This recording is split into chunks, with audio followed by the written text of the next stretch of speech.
You'll need your computer and a brain. This course goes over the basics of the internet, tools you need to be a badass developer, and how Al Gore invented it. Actually, that last part isn't true. Al Gore's full of shit. A bunch of genius dudes created it over the past few decades with a little cashola from Uncle Sam. Now pay attention and stop Googling me. So what's the internet? It's a giant network of computers from the computer you're using right now up to giant server farms. And it's pretty awesome. There's still a lot of freedom on the internet. Well, except if you live in some fascist country. In the US, we still go to any site we want, but we're being watched.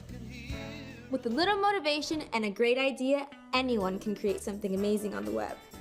Part of the reason is net neutrality, meaning your puny-ass site can compete along with the big boys. Just remember, if you hear the words net neutrality, it's a good thing. Support it. And if you do build something awesome, getting a server big enough to handle a bajillion hits is cheaper than ever. It's the golden age of the internet. You just need to build something. Time to get technical. The computer or mobile device you're on is the client, or the client side. The web page you're looking at is getting served up by the server side. When you type in a web URL into a browser, it's requesting a page from a server somewhere.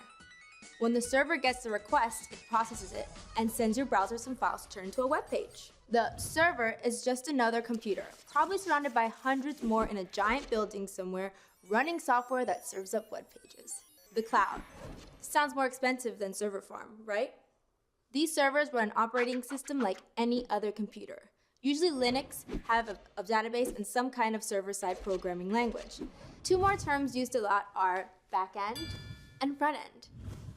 When code gets processed on the server, that's the backend. We're talking stuff like PHP, Ruby, or Python. Front-end refers to stuff getting processed on your computer by the browser, stuff like HTML, CSS, and JavaScript. We're going to talk about the back-end stuff first, since, well, I do have a nice back-end, if you know what I'm saying.